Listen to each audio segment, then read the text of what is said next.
let's break up. Huh? I said, let's break up. Our relationship is no longer what it used to be. It's not working anymore. I still don't understand you, Joni. How can you say we're not working anymore? We were literally fine this morning. This morning? The last time we spoke was 7 p.m. yesterday, Kevin. You see what I'm saying? You no longer pay attention to me. It's not like that. We both know I just got transferred here.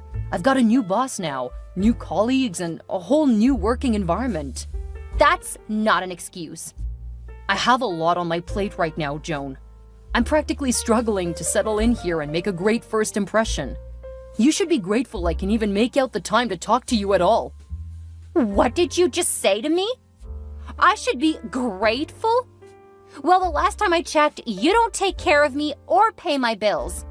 All I want is to build a relationship with you, and you're saying I should be grateful?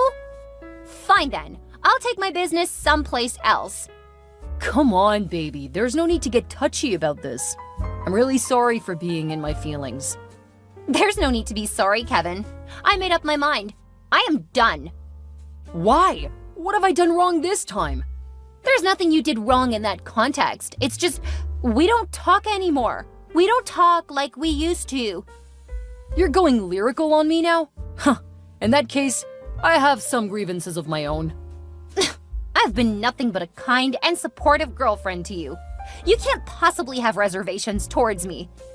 You changed, Joan. Everything I used to love about you vanished into thin air the moment I moved cities. You don't understand me anymore. You're no longer supportive. Oh, really? All you do is nag. You've forgotten that I'm only here working my butt off to gather the funds I'll use to marry you. You've been saying these same things for almost 3 years already. When is it ever going to come true? I'm not even sure I still want to do it even. Exactly. So I've decided to take the bull by the horn and save you the stress. As a rule, my man should take care of me because he wants to, and not because he needs to. But I want to. I'm just not ready. Check me out when you're ready, then. If I'm still available, that is. We can talk about this when I get back from work. No. We're going to iron it out right now. I initiated this relationship, Joan. It cannot be over until I say so. So it's a prison now, huh? FYI, I'm an adult now and can do whatever I want with my life. You're neither my father nor my husband. Yet. Whatever. You cannot tell me what to do. I can make my own decisions. You're wrong, because I'm the man in this relationship. Joan, my supervisor's calling. Let me get to work now, okay? I'll call you later. Hi, Joan. I'm deeply sorry about all that happened yesterday. What does it matter? I'm only giving you this honor because you were previously a person I admired and respected. Don't expect me to be this lenient every time. You are well within your rights to be upset, darling.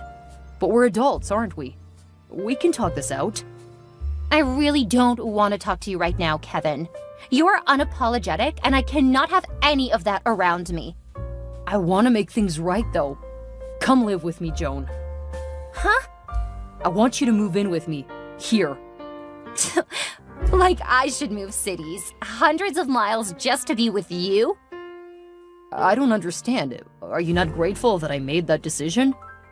What is it with you asking me if I'm grateful? What is the guarantee that you'll even pay any attention to me if I make the daunting sacrifice of leaving all that I have behind and coming to you? I'll take care of you, Joan. It's a promise. Well, I don't trust you. You'll have to trust the man that wants to marry you at some point, though, won't you? Now I feel like you're just using this marriage thing to hold me down. I told you once before, I no longer want to be with you. You're unserious and keep making promises you never keep. So what you're saying now is that you'll come to me if I show some seriousness? Of course. Ask me to marry you. Say something that makes me see that you are invested in our relationship and not just using me to pass time. Okay. So? Joan? Yes? Will you make me the happiest man in the world and be my wife? Huh? how it's done. Where's the ring? Just say yes and come over to me. I promise to give you the best of rings money can buy when you get here. So what do you say? Yes? Yes. OMG, Kevin, I can't believe this is finally happening. I told you it will one day. I was just waiting for the right time. Oh, I'm so glad it finally came. So am I. So when are you coming over? As soon as I can. I work online, so moving won't affect my job at all. So I'll just drive over as soon as I can. You can expect me tomorrow. Yippee!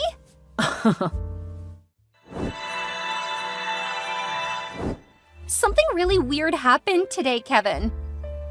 Joan? Have I not told you not to contact me while I'm at work? I know. I'm sorry about that, but this was quite urgent. Make it quick, please. I received a strange mail today. Email or real mail? Real mail. I've also told you not to go snooping in the mailbox, haven't I? Calm down, Kevin. The box was literally bursting open. You're never willing to pick up the mail and you won't let me help you out either? What did you see, Joan? I don't have all day. An invoice from your landlord? Not that I've ever seen anything like that ever in my life. Oh, I actually wanted you to see that. I guessed as much. Since when am I co-renting your apartment? I don't understand. We live together under the same roof, no? Does that mean we should both be on the rental agreement? Duh. And why does it say on here that the rent is overdue by a month? My business has suffered a minor setback lately, so I was unable to sort out the rent when due. Business? I thought you were a warehouse manager at a motor spare parts company. Business, office, it's all the same thing. But it's all good because you're here now. You make the big bucks with your graphic designing, don't you? You can pay the rent, I'm sure. OMG, Kevin! You're totally unbelievable! Why did you not tell me this all along? I wouldn't have come all the way here to you! Stop whining like a child, Joan. It's not like I'm asking you to keep paying 100% of the rent every time. I'm asking you just the once. The rest will be 50-50 as long as we live together. How can you even say that? I thought as the man, you should handle all the bills while I cook, clean, and tend to the kids and other domestic needs that may arise in the future. I wasn't prepared for any of this, so I'ma have to decline. I'm sorry. We are going to be married, aren't we? If you cannot obey me now, what's going to happen then? It's too late now, though. Your name is already on the rental agreement. If you don't do anything in the next week, we'll be evicted, and you know what that means this time of year. Fine, I'll do it. Brilliant. That's my girl. I knew you'd come around. On one condition. Huh? If I'm paying half the rent, it basically means we're housemates now. We love each other. The fact that you now pay rent cannot change that fact. You know as well as I do that whatever we shared is dying slowly, so let's not even go there. If I must pay this rent, then every other thing we do must be equal.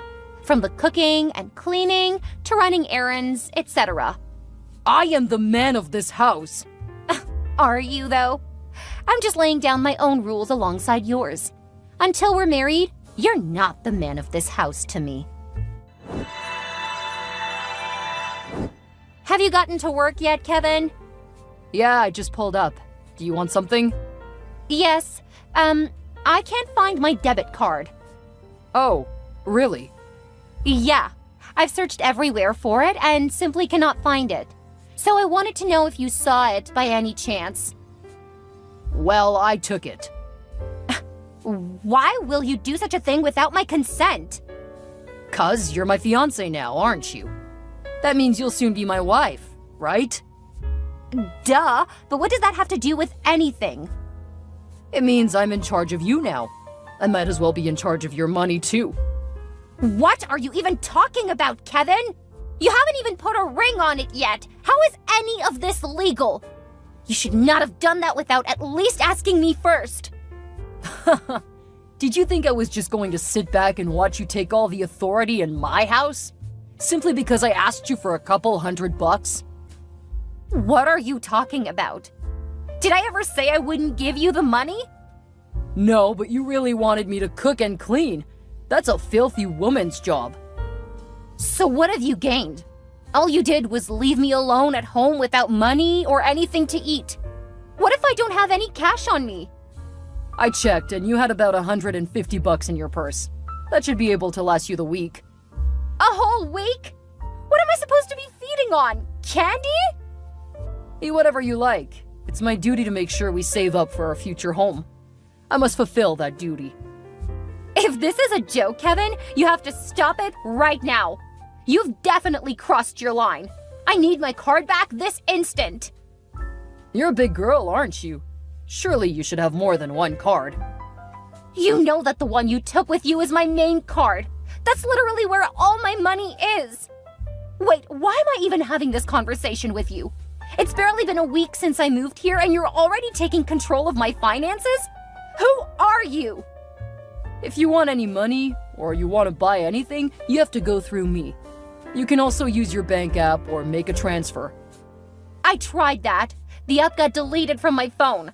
And when I tried re-downloading it, I found that all my details had been wiped and the password was changed. Oops, I may have done that by mistake.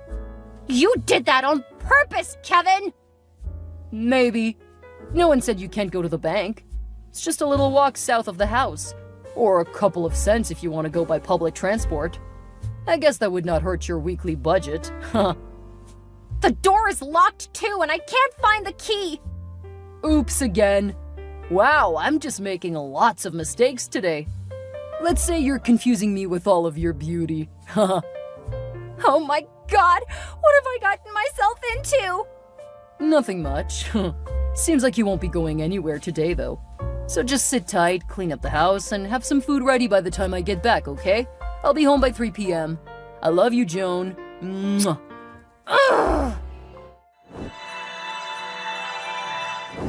You know you can't stay locked up in that bathroom all night, Joan.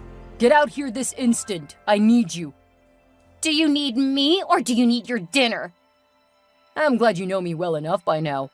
So why is there no food on the table? Did you think I was joking when I said you'll cook and clean after yourself? It doesn't matter if you seize all my money or lock me up in the house. I'm still going to keep to my words. I am human and not a doll created for your pleasure. Even a Barbie doll is treated better. Please just come out already. I've said sorry several times. I can't keep begging you. What do you want? Just you. Do you know what you've been doing to me? You took away all that I have and locked me in like a pet. I feel mentally enslaved and morally drained. And to think you've been doing this to me for a whole month. I'm doing all this because I love you. How? The only thing that has been keeping me sane is my graphic designing.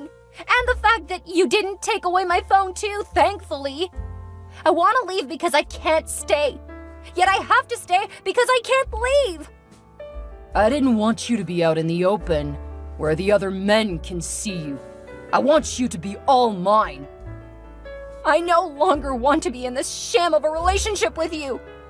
I came all the way here because I loved you. Now you've turned me into an ATM and a slave. I know my fundamental human rights. I cannot take this anymore. This is the problem I have with you. You don't give me the respect I deserve as the man in this house. You don't cook for me anymore, clean, or even do my laundry. She wants 50-50. Huh. Where's that ever done? Not in my house, most especially not when I keep a roof over your head. Excuse me? I'm the one doing all the heavy lifting here. Sheesh, you brag a lot. That's why I prefer Mia. What did you just say? I didn't say anything, okay? Who's Mia? Mia is no one. In fact, suit yourself. You can stay in there for as long as you please. I'm no longer hungry even. I'll be stepping out now. See you when I see you. Kevin, get back here and explain yourself this instant! Why are there so many cars outside the house? Get inside, Kevin. I have a surprise for you. Okay. I don't trust you though. Just get in. You let the police into my home? Well, what were you expecting? That I'd just let a barbaric animal like you roam free? What? You lied to me, Kevin. You told me you moved here because of your job. You told me you were going to get married to me when I got here. Oh, I should have known better. But I let my desperation get the best of me. That wasn't a lie, Joan. I was really going to marry you. I had great plans for us. I even got a ring. I was gonna make things right. After you already made things horribly wrong? Thank goodness you mentioned the name Mia yesterday. If not, I'd been living in blind derision all my life. It's not what you think, baby. Come on. You've been renting an apartment for some other woman in another part of town while you kept me behind locked doors all day for over a month. You said you didn't want any other men coming around me, but really, you just did not want the event of your two items meeting. You're blowing this out of proportion, Joan. Am I? I only found out yesterday that all the money you were taking from me were going into wedding plans. Yes, our wedding plans. No! You were planning a wedding with Mia! I was only here to be your little crash pillow, your ATM! You thought I wouldn't find out, huh? Well, now I have, and you're going to pay for it! Please, just don't let the police take me away. I really want to make things right. I finally got you a ring, babe. Means absolutely nothing coming from a man who is as insecure and devious and conniving as you!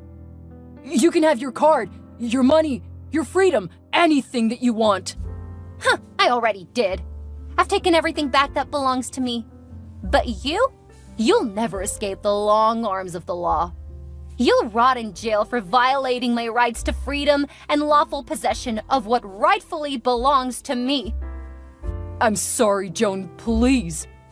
You're a modern-day slave master and romance scammer. I feel like a fool for ever believing you.